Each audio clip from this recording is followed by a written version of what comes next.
नमस्कार, आपके साथ हूं मैं आरजू दुबे। आप देख रहे हैं न्यूज नेशन। पहलगाम आतंकवादी हमले के बाद भारत सरकार लगातार एक्शन मोड में है और पाकिस्तान से बदला लेना चाहता है। लगातार बैठकों का दौर भी जारी है। प्रधानमंत्री नरेंद्र मोदी की आज भी बैठक हुई जिसमें आगे की रणनीति पर मंथन हुआ कि अगला कदम अब भारत क्या उठाने वाला है। इसी पर ज्यादा बातचीत के लिए मेरे साथ इस वक्त पयोधी शशि मौजूद हैं। क्या कुछ अपडेट है? आज प्रधानमंत्री नरेंद्र मोदी की बैठक हुई जिसमें आगे की रणनीति पर बातचीत की गई कि अगला कदम अब भारत का क्या होगा। हालांकि भारत ने पाकिस्तान के खिलाफ कई कड़े कदम उठाए हैं। अब आगे की रणनीति क्या होने वाली है? अभी पूरा देश यही जानना चाहता है कि अब आगे क्या। और सबसे बड़ी बात ये है, पहली बात तो ये है कि मैं ये बताऊं कि आज 2 सैटेलाइट तस्वीरें आई जिसमें ये बताया गया कि जब सिंधु जल समझौता जो है उसे रोका गया तो उसके बाद लोगों को था कि कैसे इसका असर पाकिस्तान में होगा। खबर ये आई कि भाई बाढ़ आ गई है पाकिस्तान में, हम तो पानी रोकना चाह रहे थे लेकिन वहां तो बाढ़ आ गई है। लेकिन आज तस्वीर आई, जो चिनाब नदी है उससे जो पानी का प्रवाह होता है वो पूरी तरह से बंद हो गया। अब उसके बाद वहां पर इतने दिन के अंदर, मतलब 4 दिन के अंदर सूखा नजर आ रहा है। एक 24 तारीख की तस्वीर थी जिसमें उसमें पानी नजर आ रहा है, जो प्रवाह होता है चिनाब नदी से, जो पाकिस्तान जिस पानी का इस्तेमाल करता है। उसके बाद 29 तारीख की तस्वीर थी, सैटेलाइट तस्वीर, जिसमें ये समझ में आया कि देखिए वहां पर सूखा पड़ रहा है। तो सबसे पहली जो वाटर स्ट्राइक की गई थी भारत की ओर से, सबसे पहला जो बड़ा कदम उठाया गया था वो ये था, जिसका असर ऐसे दिख रहा है। दूसरी बात, मैं बैठक पर आऊंगी, अभी अपडेट एक ये आई थी कि पाकिस्तानी जो इंटरनेशनल चौकियां हैं वहां से सैनिकों को हटा लिया गया है। उन चौकियों पर से पाकिस्तान के झंडे भी हटा दिए गए हैं। तो ये एक अपडेट आई है इसी बीच। इससे आप ये संकेत समझिए क्यों ये आज हुआ है। ये क्यों हुआ है? कल जब पहली बैठक प्रधानमंत्री ने, पहली से मेरा मतलब है कल जो पहली बैठक प्रधानमंत्री ने ली थी जिसमें तीनों सेनाओं के प्रमुख थे, सीडीएस अनिल चौहान थे, अजय डोभाल थे और उसमें रक्षा मंत्री राजनाथ सिंह थे। उस बैठक के बाद वो गृह मंत्री अमित शाह उनके आवास पर उनसे मिलने जाते हैं। उसमें भी राजनाथ सिंह उनके साथ मौजूद थे उससे पहले। फिर वो जाते हैं मोहन भागवत उनके साथ वहां पर मौजूद थे। तो ये आप समझिए कि ये कोई बहुत हल्की बात नहीं है। ये एक ऐसी रणनीति बनाई जा रही है जिसमें प्रधानमंत्री सेना को फ्री हैंड दे देते हैं और ये कहते हैं कि अब बॉर्डर पर जो मोर्चा संभालना है वो आपको संभालना होगा, क्या एक्शन करना है वो आपको करना होगा। उन्हीं के स्टेटमेंट के बाद आप सोचिए कि जब इंटरनेशनल बॉर्डर से सेना हट जाती है, उनके झंडे हट जाते हैं, तो आप ये कनेक्शन देख रही है। मीटिंग यहाँ और हो रही है, असर पड़ रहा है पाकिस्तान पर, उसका जो डर है वो पाकिस्तान में देखने को मिल रहा है। दूसरी बात, ये आज जो प्रधानमंत्री ने बैठक की है उस बैठक का बहुत महत्व इसलिए हो जाता है कि पहले तो आपको विपक्ष का साथ है, विपक्ष ने भी ये बोला है, पहले ही बोल दिया था विपक्ष ने कि सरकार जो कदम उठाएगी उसमें हम सरकार के साथ है, पूरा देश इसमें साथ है। दूसरी बात ये कि आज प्रधानमंत्री ने जो बैठक की जिसमें रक्षा मंत्री और अमित शाह साथ में थे, अभी जो आज हाल ही में बैठक हुई फिर से, उसमें अब ये खाका तैयार किया जा रहा है कि अगर फ्री हैंड सेना को दे देते हैं तो हमारा आंतरिक सुरक्षा को लेकर भी एक बहुत बड़ा मसला है, तो उसे भी पुख्ता किया जा रहा है। इसलिए रक्षा मंत्री और गृह मंत्री दोनों साथ हैं। और अगर बॉर्डर से हमें जवाब देना है तो वहां पर हम कितने तैयार हैं। आप देखिए, हमें ये तो पता है कि पाकिस्तान कि इस वक्त हैसियत क्या है, वो कहाँ खड़ा है। उसको हथियार चीन सप्लाई कर रहा है, उसके 80% हथियार चीन की तरफ से आ रहे हैं। लेकिन हमें ये भी सुनिश्चित करना होगा कि अगर हम किसी प्रकार का कोई मूवमेंट करते हैं, बॉर्डर से करते हैं, या किसी भी तरह की कोई लड़ाई छिड़ती है या अपना एक्शन करते हैं, तो हमारी आंतरिक सुरक्षा को लेकर क्या बंदोबस्त है, हमारे देश के किसी नागरिक को भी कोई दिक्कत ना हो, किसी तरीके की कोई दिक्कत ना हो, और बॉर्डर पर हम कितने तैयार हैं। तो यही कारण है कि आज एक बार फिर से राजनाथ सिंह और अमित शाह के साथ प्रधानमंत्री ने बैठक की है। उसके अलावा देखिए, अभी तो पुख्ता तौर पर ना मैं कह सकती हूँ ना आप कह सकते हैं कि क्या कदम उठाया जाना है, लेकिन ये तो समझ में आ गया कि पाकिस्तान को इस वक्त अंदर तक तोड़ कर रख दिया है भारत ने जितने भी तरह के कदम उठाए हैं, जितनी भी धमकियां पाकिस्तान से दी गई हैं, पाकिस्तान के विदेश मंत्री अपने स्टेटमेंट से पलट जाते हैं। वो कहते हैं कि नहीं, मेरा वो मतलब नहीं था, गलत तरीके से आप पेश कर रहे हैं, ऐसा कुछ होने वाला नहीं है, हम परमाणु बम का इस्तेमाल तब करेंगे जब हमारे देश को किसी तरह की ऐसी कोई दिक्कत आएगी या हमारे अपने नागरिकों पे जब कोई बात आएगी। तो इसे हमें ये समझना होगा कि भारत किसी भी तरह से अब कोई छोटा मोटा कदम उठाने नहीं जा रहा है। वो चली गई बात, सर्जिकल स्ट्राइक, एयर स्ट्राइक की बात हो चुकी है। बात यह है कि अब आपको अपने देश की जनता के बीच में विश्वास दिलाना होगा कि जो पहलगाम हुआ है ये फिर कभी नहीं होगा। कभी नहीं होगा। आपको अपने देश की जनता को ये विश्वास दिलाना होगा, जो रूस यूक्रेन की जंग पिछले 2.5 सालों से चली आ रही है, ऐसी जंग की नौबत हम हिंदुस्तान में नहीं आने देंगे। आपको यकीन दिलाना होगा इजराइल और हमास का जो युद्ध का जो परिणाम है वो ऐसे हालात हमारे भारत में नहीं होंगे। क्योंकि लोग ये बात कर रहे हैं कि जब हमास ने जिस तरह से हमला किया था, उस तरह का हमला पहलगाम में किया गया था, तो क्या आगे हालात ऐसे ही बनेंगे? मैं आज सुन रही थी कई ऐसे रिएक्शंस आ रहे थे लोगों के, तो उसमें से एक मदर थी, उन्होंने कहा कि मुझे बहुत दुख है कि मेरे बच्चे फौज में नहीं गए। मैं अपने तीनों बच्चों को, उनके 3 बच्चे होंगे, उन्होंने बोला कि मुझे बहुत दुख है कि मेरा एक भी बच्चा फौज में नहीं जा पाया, क्योंकि मैं जानती हूँ कि फौज में हमारी फौज में कितनी ज़रूरत है लोगों की, और हमारे देश पे अगर ऐसे हालात आते हैं तो हमारे देश पे मर मिटना सबसे ज़्यादा महत्वपूर्ण एक माँ के लिए होगा कि उसका बच्चा शहीद हुआ क्योंकि इतने लोगों को मार दिया गया।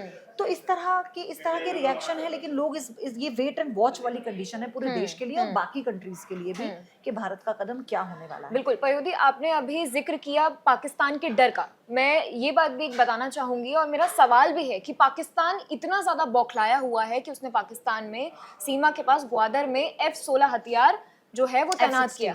F-16 जो है वो वहां पे तैनात कर दिया है, जो कि उसने अमेरिका से लिया था। और अमेरिका इस बात पर गुस्सा हो सकता है पाकिस्तान से, क्योंकि अमेरिका ने जब पाकिस्तान को वो बेचा था तो सीधे तौर पर कहा था कि इसको हम आपको दे रहे हैं, लेकिन आप इसको आतंकवादी गतिविधियों में इस्तेमाल नहीं करेंगे, उसके खिलाफ इस्तेमाल। और ये भी कहा गया था। और सबसे बड़ी बात ये, आप सोचिए जब 62 में पाकिस्तान को हमने शिकस्त दी थी, उस वक्त तो उसे अमेरिका का साथ मिल रहा था, अब तो उसके पास साथ भी नहीं है। और जिस चीन पर वो फुदक रहा है, देखिए चीन का अपना हित है वो समझ में आता है, लेकिन जब इस तरह मानव अहित होता है तो कोई भी देश आकर खुले में आकर ये नहीं कह सकता कि नहीं, आपके देश के आम नागरिकों को मारा है तो हम उन आतंकवादियों का साथ देंगे। वो चीन भी नहीं कर पाएगा, क्योंकि यूएन में चीन को भी जवाब देना है, सबको जवाब देना होता है, तो वो चीन भी नहीं कर पाएगा। तो सबसे बड़ी बात है। और दूसरी बात, अगर मैं गलत नहीं हूं तो शायद वो HB-90 एक और हथियार है जो चीन की तरफ से दिया गया है। अगर मैं ये नाम, माफ कीजिएगा अगर मैं ये इसका जो नाम है वो गलत प्रोनाउंस कर दूं, तो इस पर भी वो और पाकिस्तान अपनी पीठ थपथपा रहा है कि इतना हमें जो हथियार मिला है, क्योंकि हमें ये पता है कि 80% हथियारों की सप्लाई चीन से होती है। लेकिन ऐसा नहीं है कि चीन ने वो डील इसलिए की होगी कि आपको आम नागरिकों को मारना है, ये भी नहीं हो सकता। जैसे अमेरिका ने अपनी ये संधि की थी कि जब अमेरिका ने कहा था कि आपको ये हथियार हम आतंकवाद के खिलाफ, कोई भी देश, सिर्फ अमेरिका ही नहीं, कोई भी देश अगर भारत किसी को कोई हथियार देगा तो ये भारत का भी स्टैंड होगा कि ये हथियार हम आपको आपकी सुरक्षा के लिए दे रहे हैं बतौर एक देश। जब आपके नागरिकों पे, आपके देश की संप्रभुता पर कोई बात आती है तो आप उस हथियार का इस्तेमाल करें। बिल्कुल। लेकिन अगर उस हथियार का इस्तेमाल आप किसी अनैतिक काम में कर रहे हैं, आप आतंक में कर रहे हैं, तो वो किसी भी देश के लिए गवारा नहीं होगा, फिर वो चाहे कोई भी हो। AK-47, बिल्कुल, AK-47 क्या आपको मिल सकती है? AK-47 मुझे मिल सकती है AK-47? और कैसे मिल सकती है? तो AK-47 अगर आतंकियों के पास है तो उन्हें मुहैया कराई गई है ना। मुहैया कहाँ कराई गई है? पाकिस्तान में कराई गई है। पाकिस्तान से जब वो आए हैं, उनमें कश्मीर के भी नागरिक हैं जो संदिग्ध पाए गए हैं, तो उनके पास हथियार कैसे पहुंचे? तो आपको इसका जवाब देना पड़ेगा ना। पाकिस्तान भले ये कह ले कि हमारा इसमें हाथ नहीं है, लेकिन जो आज एक और अपडेट थी, आज NIA की टीम पहुंची है घटनास्थल पर, वो 3D मैपिंग कर रही है। सबूत जुटाकर चश्मदीदों ने जो बताया है उसके जरिए 3D मैपिंग हो रही है ऑन ग्राउंड। उससे क्या होता है कि उस 3D मैपिंग के जरिए वो ये देख पाएंगे कि आतंकी किस ओर भागे, कौन सा रास्ता सबसे मुफीद होगा। तो वहां पर वो सर्च ऑपरेशन चलाने में आसानी होगी, क्योंकि हम सबको पता है जंगल का इलाका है, तो वहां पर काफी दिक्कत आ रही है। तो इसका मैंने आपको यही बोला ना कि अभी हम सब गुस्से में हैं, हम सबको लगता है कड़ा कदम उठाया जाना चाहिए, लेकिन ये हमारी भी जिम्मेदारी है कि हमें बड़बोलेपन में कोई ऐसा बयान नहीं देना चाहिए कि जो हमारे देश के लिए ठीक ना हो। हमें इंतजार करना चाहिए हमारी सरकार क्या कदम उठाने वाली है, हमें अच्छी और सटीक जानकारी अपने देश के नागरिकों को देनी चाहिए। बिल्कुल। एक सवाल मेरा और है आपसे, 1960 का सिंधु जल समझौता जो हुआ उसको भारत ने पूरी तरीके से रद्द कर दिया है। पहले पाकिस्तान मना कर रहा था कि इस पर कोई कार्रवाई नहीं होगी, हम नहीं करना चाहते इस पर कुछ भी, लेकिन अब वो अंतर्राष्ट्रीय जो कानूनी कार्रवाई है उसके लिए तैयार हो गया है। तो इसको किस नजरिए से हम देख सकते हैं? इसलिए देख सकते हैं क्योंकि अभी पूरी तरह से ये जो पूरा समझौता है ना, ये पूरी तरह से हम इसे कहें कि ये बैन हो गया है, वो एक तरह से वो फैक्चुअली ठीक नहीं फैक्चुअली होगा। ठीक नहीं है, बिल्कुल वो बिल्कुल। फैक्चुअली ठीक नहीं होगा। जो हमारे दायरे में 6 नदियां, 3 का पानी हम इस्तेमाल कर रहे हैं, 3 आप इस्तेमाल कर रहे हैं, बिल्कुल। ठीक है, इसकी ये संधि हुई थी। तो इसमें ये है कि वो उन्होंने ये कहा कि एक्चुअली देखो, इससे पहले ना 71 में ना 62 में कभी भी समझौते को लेकर कोई प्रश्न चिन्ह नहीं खड़ा हुआ। पुलवामा कभी और किसी उरी ने अटैक के बाद भी बात भारत भी ने नहीं हुआ, बिल्कुल, हाँ, क्योंकि भारत ने नहीं किया, क्योंकि हम एक ऐसा देश है जो हमारा देश मानवता की मिसाल है। बिल्कुल हमें बिल्कुल पता है कि वहाँ का कृषि क्षेत्र, वहाँ के भी लोग हैं, बिल्कुल। वो कैसे उनका जो पूरा रोजगार है, आप देखिए 40% रोजगार निर्भर करता है, बिल्कुल बिल्कुल 40% रोजगार निर्भर करता है कृषि पर। बिल्कुल। तो वहां पर पाकिस्तान में तो उन्हें भी ये पता है 20% जीडीपी का हिस्सा है, आप समझ रहे हैं, तो उन्हें भी ये पता है कि वो जो निर्भर करता है। अब उन्होंने कहा क्योंकि हमने ये कदम उठाया तो उनका ये राइट है, आपका राइट है, उन्होंने बोला है कि हम इस पर कानूनी स्टैंड लेंगे। मैं आपके ऊपर अगर केस कर देती हूँ तो आप भी बोलेंगे ना मैं आपको लीगली जवाब दूंगी, बिल्कुल, है ना। तो इसको ऐसे समझिए, क्योंकि ये एक मध्यस्थता के जरिए हुई संधि है, जिसमें अगर कोई बड़ा कदम उठाता है तो दूसरे के पास अधिकार है, लेकिन वो एक्सपोज हो चुका है। भाई आप आतंकवाद पर क्या स्टैंड दोगे अपना? आप क्या यूएन में भी आप क्या स्टैंड दोगे? आप क्या कहोगे कि ये कदम भारत को इसलिए नहीं उठाना चाहिए? आपको आपके यहाँ पर जो आतंकी पल रहे हैं, आप उन्हें खत्म नहीं कर पाए, आप उनका इनपुट नहीं दे पाए, आप उन्हें रोक नहीं पा रहे, और आप कह रहे हैं कि भारत आपके खिलाफ कोई कार्रवाई भी ना करे। पहलगाम आतंकवादी हमले के बाद भारत जो है वो लगातार पाकिस्तान के खिलाफ तगड़े एक्शन ले रहा है, चाहे वो सिंधु जल समझौता हो, उसको रद्द करना हो, या फिर और कोई मंथन करना हो, क्योंकि लगातार प्रधानमंत्री नरेंद्र मोदी जो हैं वो लगातार बैठकें कर रहे हैं। और इस पर कहना अभी मुश्किल होगा कुछ भी, क्योंकि लगातार बैठकें हो रही हैं। आगे की रणनीति क्या होती है, आगे का कदम क्या होता है, इस पर अभी कुछ कहना फिलहाल हम नहीं कह सकते हैं। लेकिन इस पूरी खबर पर न्यूज नेशन की सारी टीम ने अपनी नजर बनाई हुई है। इसमें बस इतना ही। आप देखते रहिए न्यूज नेशन। नमस्कार।